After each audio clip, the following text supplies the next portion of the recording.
So you were saying about what you weren't saying about? Are you capturing me on video or film? Yeah. So what is video or film? Look, no, take it down.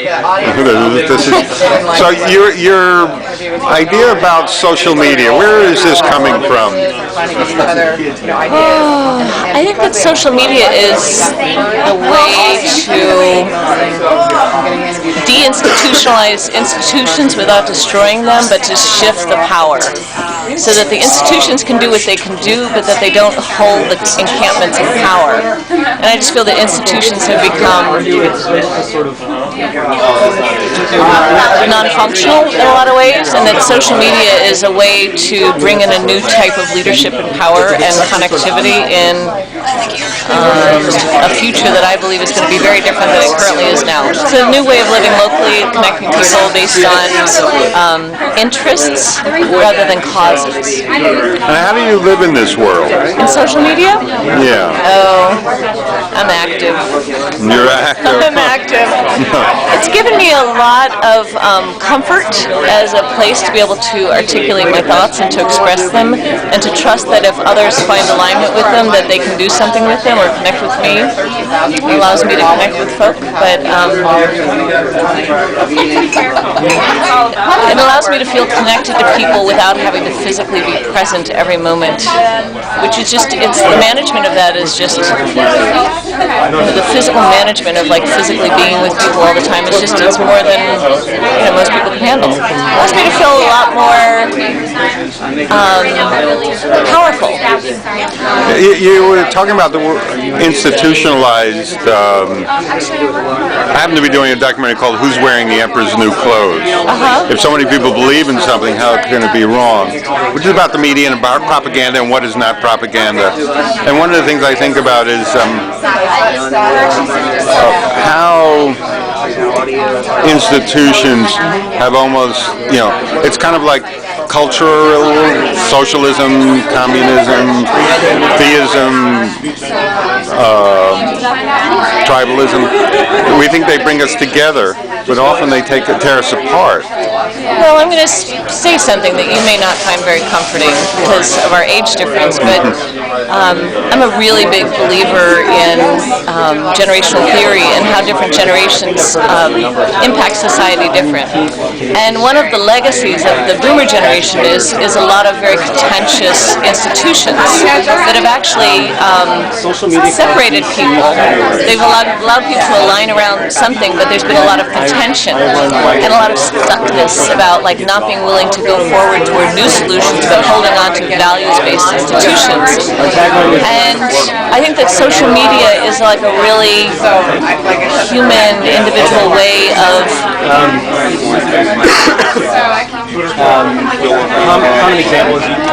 it's a way of people saying I'm going towards something and I believe in something, but they don't have to align behind a structure. They can just say, I'm going to individually pursue and I'm going to do what I need to do.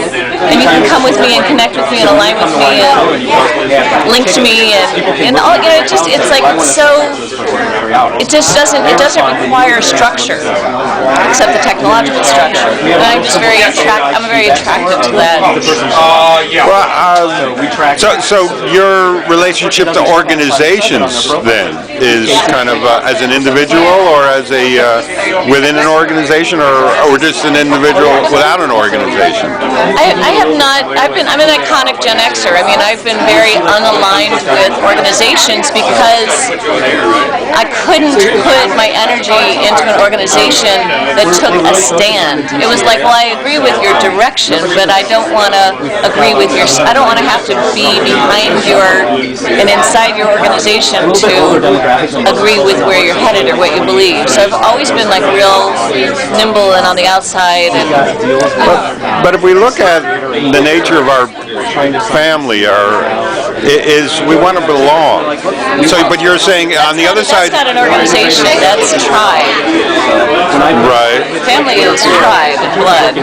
Right, but that sense of belonging, the fear of not belonging, is what drives our societies and drives people to war and violence, and also to love and to caring and to family. And I'm a big component of being connected, which is one of the things I love about social media.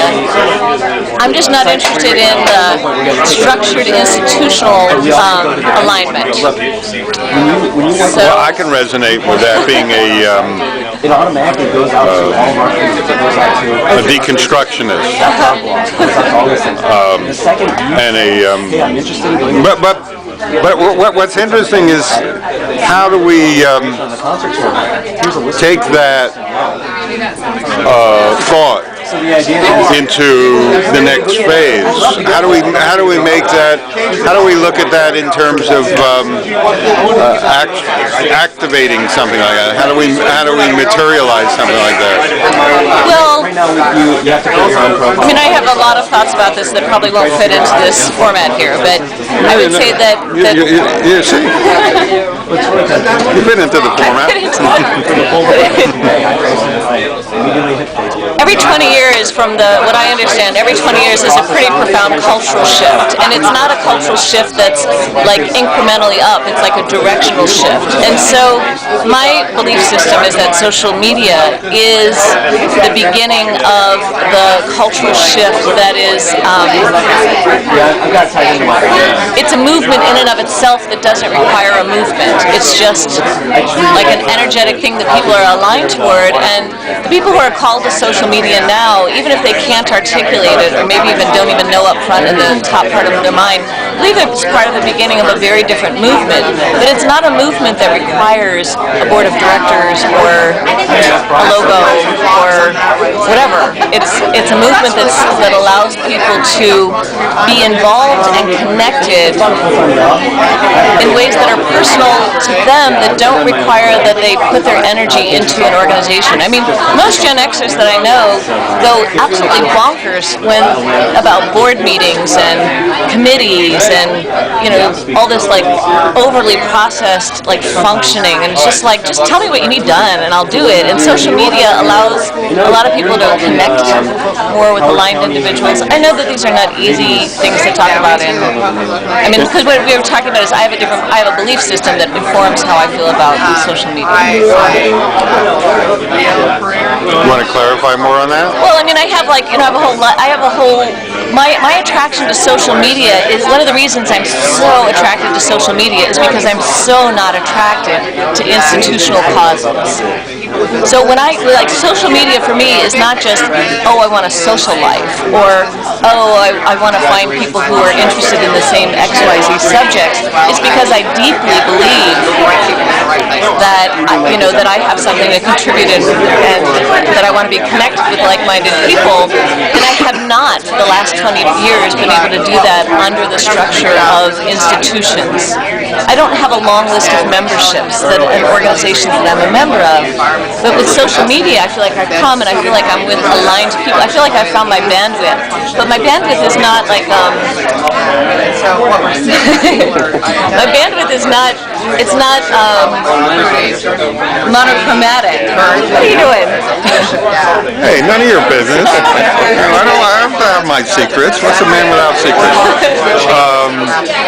I'm just really attracted to it. I'm just very attracted. Now, yesterday I was filming Jeff on his television Culver TV thing about an idea of a kind of a dream company in which it's kind of like a we the people democracy company where where everybody is the board of directors and everybody has a say in the company, but an online but there's no company. You know what I mean?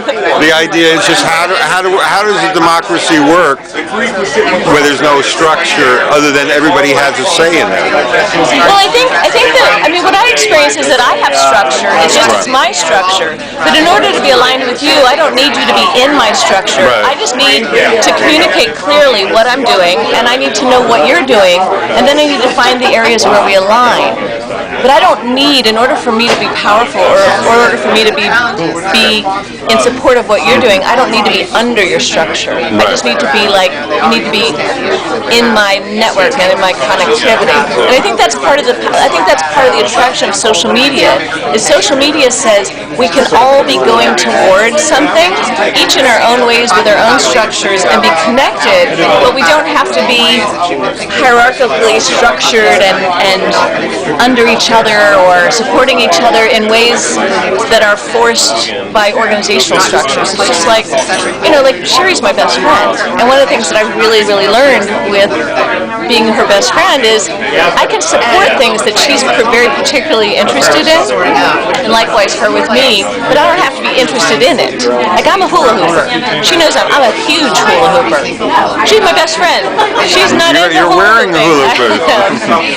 She's really into spiral dynamics. I don't give a hoot about spiral dynamics. How could you say such a thing like that? Well, because I don't like it. I don't even know what it is. Well, she's one of the world's experts, but I can support her in what she does without having to be under her. I don't have to go to her conference. My uncle invented the poppet beads. What? My uncle invented the poppet beads, which is at the same time as the hula hoops. Oh, okay. Poppet beads. Oh, okay. Poppet beads. Yeah. No, there's a little. But no, I like the way you're thinking out, because one of the questions I ask in my "Who's Wearing the Emperor's New Clothes" is, who are we? Are we nations, tribes, human beings, or religions, or human beings first? There's less and less. Who are we? Who are we? Well, maybe it's a both and. A both and. A both and, or whatever. We're human beings, and part of being a human being is being part of a tribe. It's not a first, or it's not a sequential. It's both. And what's it like to be human? Well, I find it exhilarating when I remember that it's like an incredible opportunity. That's my belief system. To take form, to have form in a big old whopping universe where clearly form is in the minority. So I find it exhilarating, and then I just find it sometimes maddeningly frustrating to have to move form in order to get things done. Like, to have to physically, move my body to get somewhere, and to have to deal with form all the time is tough, because form doesn't. I don't have my transponder or whatever that thing is.